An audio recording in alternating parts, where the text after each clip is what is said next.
Help me out here, guys. I can't tell if I want to go back in time to the 70s or settle down on a farm with my homies in my bag. Take your time, I have all day, it's not urgent enough to be clarified right away. Unlike CLC Seungyeon's situation we talked about last week. Long story short, there was a backstage video of CLC's leader walking, and just when she turned the corner, you see a man who seemingly violently pushed her. Social media was going crazy, wanting to find out the truth. Luckily, she took to her Instagram as soon as possible to clarify in Korean and English. She said absolutely nothing happened. She was playing around with one of her friends, and the angle made it look really bad. And that's what we all wanted to hear. That was the best case scenario, so thank God. And I see some comments saying, wow, we all jump to conclusions. We should never just assume like that. And usually, I would definitely agree. We can't just assume things right away. But in this particular situation, when it deals with something like this, with someone's safety, obviously we're all going to have a knee-jerk emotional reaction. We don't want anything like that to happen to her, to anybody. So I think for the most part, while we did jump to a conclusion right away, everyone's hearts were in the right place.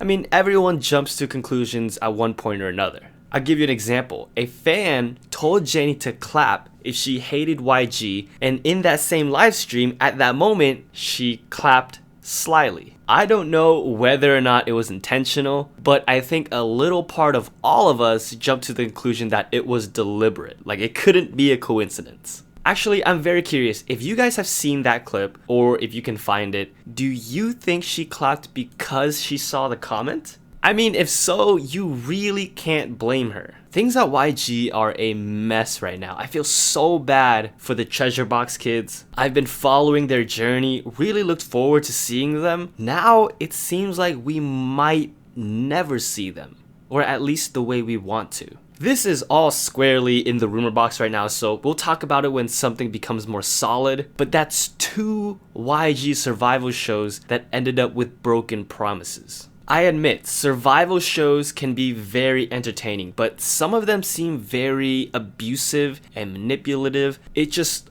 all depends on who's running it. We need to have people we trust produce these shows. That's why I'm super excited for AOMG's survival show. Because I trust Jay Park. If you know what kind of person Jay Park is, there's no reason to not believe everything he promises with this show. You guys should really read everything they talked about because it's what we imagine a survival show should be like. And it's kind of sad that they're not like this. I'm telling you, P Nation and AOMG, these 2 quote-unquote smaller companies, I give my full support to because I believe in their philosophies. You can judge Jay Park by his edgy exterior, but if you watch this man throughout the years, you know he has a heart of gold. Never judge a book by its cover, especially when the cover is so cute.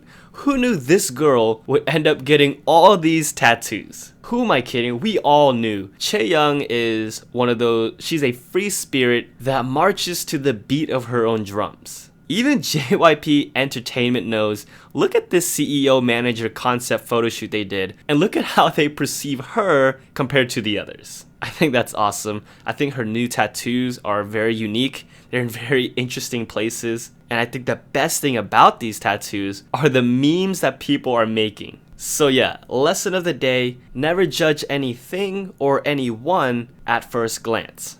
Aw, come on Jay, I just vouched for you.